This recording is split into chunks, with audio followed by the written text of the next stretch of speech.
Welcome back to The Breakdown with me, NLW. It's a daily podcast on macro, Bitcoin, and the big picture power shifts remaking our world. What's going on, guys? It is Tuesday, May 30th, and today we are wrapping up the macro story that has dominated markets for the past couple of months. Before that, a quick note. If you are enjoying The Breakdown, please go subscribe to it, give it a rating, give it a review, or if you want to dive deeper into the conversation, come join us on the Breakers Discord. You can find a link in the show notes or go to bit.ly/breakdownpod. All right, friends. Well, today, as I said, we are hopefully wrapping up or at least putting a big momentary pause on the macro story that has dominated markets for the past few months. Yes, a deal has been reached in the debt ceiling standoff, with both President Joe Biden and Republican House Speaker Kevin McCarthy making major concessions in order to move the matter forward. The deal on the table would suspend the debt ceiling entirely until the 1st of January 2025. Presumably, this puts off the next dispute over federal borrowing until the middle of that year and uncapping the debt limit in the interim. The core of the argument is a 2-year cap on federal spending, although each side is presenting the story slightly differently. The White House claims the spending cap would reduce spending by around $1 trillion over the next decade, while the GOP argue that spending cuts are twice that level. New York Times analysis puts the spending reduction at around $55 billion next year and another $81 billion the following year. So let's talk about what's actually in the deal. The set of trade-offs in the deal have caused outrage among numerous groups of ideologically aligned lawmakers and special interest groups on both sides of the aisle, to the point where there are few truly happy with the compromise. Now that, of course, might mean in America's polarized politics that it's actually a good compromise deal. IRS funding has been cut, with $20 billion of the $80 billion in additional funding to bolster the tax department now being repurposed to fund discretionary government programs. And what's worth noting here is that early in the negotiations, this IRS funding was a red line for the president. You will no doubt remember when he said that he would not accept any deal that benefited, quote, wealthy tax cheats and crypto traders. Another aspect of the deal was that work requirements for food stamps recipients will be expanded. However, the cohort of people this will affect appears to be small, only impacting recipients aged 50 to 54, while exempting veterans, the homeless, and people who grew up in foster care. However negligible the effect on the budget, the expansion of work requirements within the benefits program was an important symbolic policy for hardline conservatives. And small as the concession might seem, there are still many on the left who are very, very against it. Sharon Parrott, president of the Center on Budget and Policy Priorities, warned that, quote, the agreement puts hundreds of thousands of older adults aged 50 to 54 at risk of losing food assistance, including a large number of women. Another aspect of the deal was fossil fuel permit reform. This was granted to GOP negotiators in a move which will fast-track pipeline and natural gas projects. Permit reform was explicitly made a bargaining chip in the negotiations in exchange for Republicans backing down from demands to cut spending on renewable energy and climate change policies. This measure seems to have appeased potentially obstructionist West Virginian Democrat Joe Manchin, who said he was proud to have secured support for the local Mountain Valley Pipeline project, which is specifically mentioned in the bill. Major environmental group the Sierra Club rejected this part of the deal in a statement. Any deal that attempts to expedite the fracked gas Mountain Valley Pipeline, that rolls back bedrock environmental protections, and makes life harder for workers and families already struggling is a bad deal for the country. Another group left upset by the deal were war hawks, who were dismayed at the defense budget being limited to a 3.3% increase already proposed in this year's White House budget.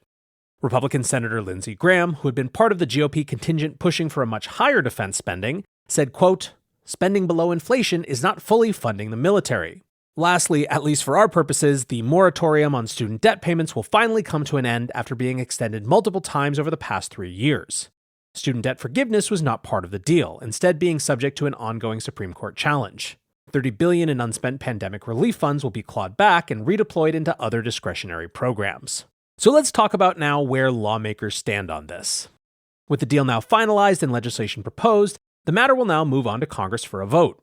McCarthy had earlier flagged that his GOP colleagues would require 3 days to consider the bill before it could be put on the floor, meaning a House vote will likely be called on Wednesday.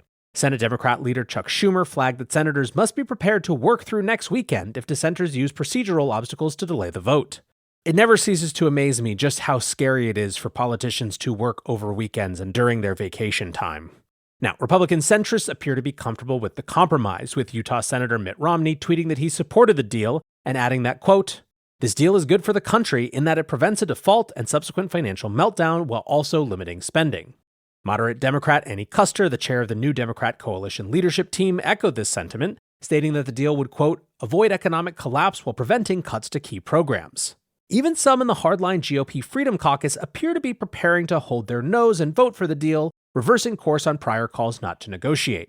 Marjorie Taylor Greene tweeted her agreement with the idea that further spending cuts can be fought over later in the year when it comes to budget appropriations. The debt ceiling fight has never been our only chance, she wrote. This is a game of inches, and we have the momentum. The bill text is not even out yet. Let's wait to read the bill. Now, others in the Freedom Caucus were much less enthusiastic. Lauren Boebert tweeted, the usual establishment people are popping champagne over this debt ceiling deal. It's more worthy of a Bud Light. Byron Donalds of Florida wrote, after I heard about the debt ceiling deal, I was a no. After reading the debt ceiling deal, I am absolutely no. Indeed, as I am recording, a group of GOP lawmakers are threatening to exact revenge on McCarthy for the deal. Dan Bishop of North Carolina said that he plans to trigger a formal process to remove Kevin McCarthy as Speaker. Practically, though, the problem may end up being whether progressive Democrats are willing to vote for a deal that undermines increased tax enforcement, adds restrictions to social programs, and makes concessions to the fossil fuel industry. AOC and Senator Elizabeth Warren both remained uncharacteristically silent on the deal on Monday. Democrat House Leader Hakeem Jeffries tweeted, thankful that President Biden has reached an agreement in principle to prevent a devastating GOP manufactured default. Looking forward to reviewing the legislative bill text once it's released this afternoon, and continuing our work to put people over politics. Chair of the 100-strong Congressional Progressive Caucus, Pramila Jayapal, hit out at the work requirements for benefits policy, which found its way into the deal. Work requirements are bad policy, she wrote. They don't reduce spending, they create administrative burdens, and they simply don't work. The fact that this is a GOP priority is cruel, and every American should know what they're trying to do to poor and working families.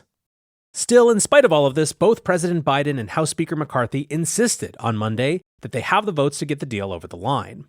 Reporting, however, indicated that Biden wasted no time beginning to work the phones, with one official claiming that cabinet members and senior White House on staff placed at least 60 calls to House Democrats in the early hours of Monday morning. Biden spoke confidently to reporters yesterday, stating, I feel very good about it. There's no reason it shouldn't get done. Now, when it comes to the market's reaction, this agreement comes not a moment too soon.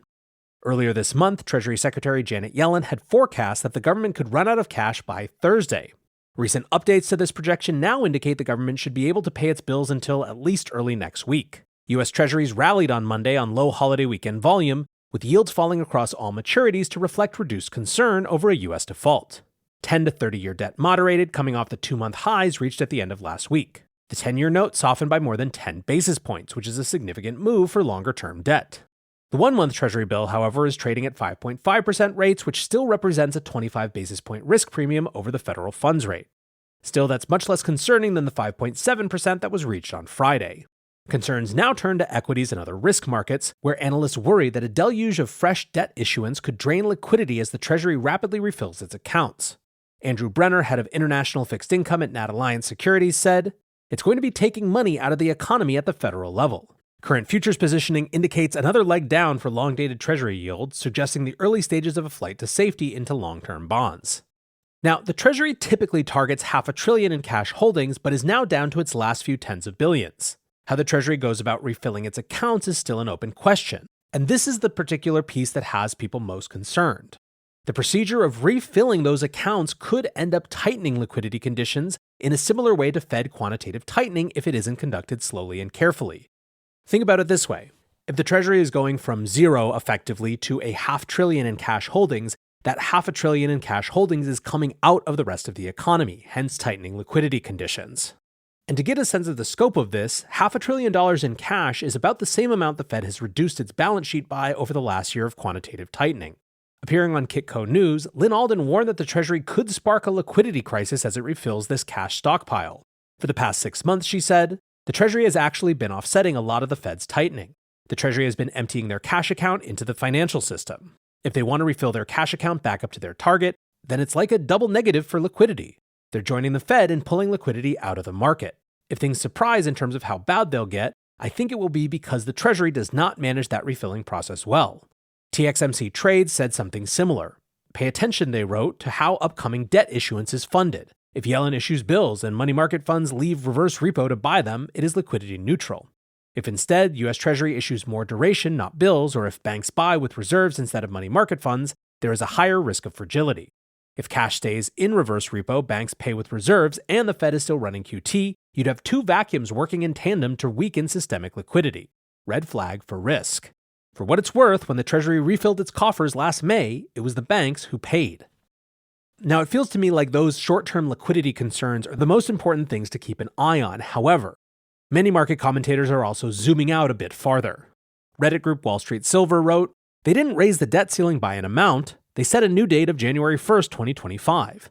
So technically, the debt ceiling is now unlimited for the next 19 months. They did this because actually having to agree to $36 trillion in the headlines would be impossible to pass. This means that during the next recession in 23 and 24, if tax revenues decline and spending increases, they can borrow an unlimited amount of money for the spending spree to reinflate the economy. Highlights how ridiculously fast the debt is growing.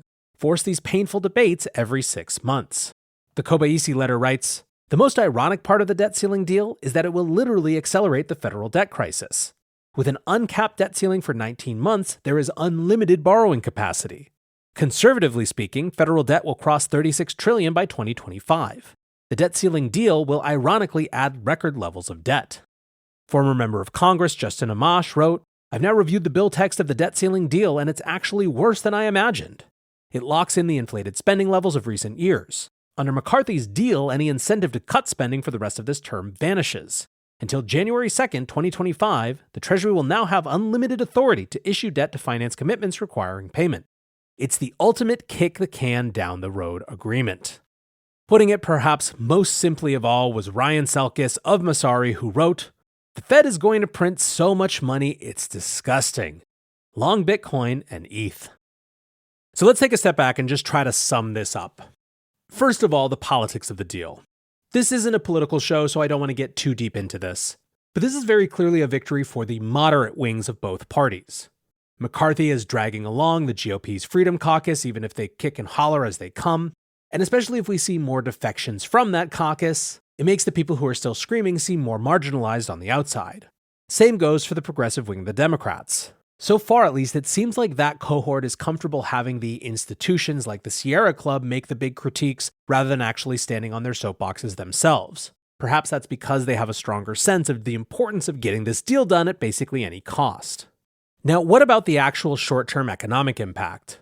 I think fairly unsurprisingly, Lynn Alden has the right of it when she looks to the actual mechanics of how the Treasury coffers are going to be refilled. I think there is a real risk in which we go from a scenario in which extraordinary policies from the Treasury in order to offset default have been offsetting quantitative tightening to a situation in which quantitative tightening and Treasury coffer refilling are happening at the same time. If that is the case, we could have a scenario where any benefit to the mental condition of the markets is offset by just the change in liquidity conditions. Then, of course, there's the longer term, the argument that this is just kicking the can down the field.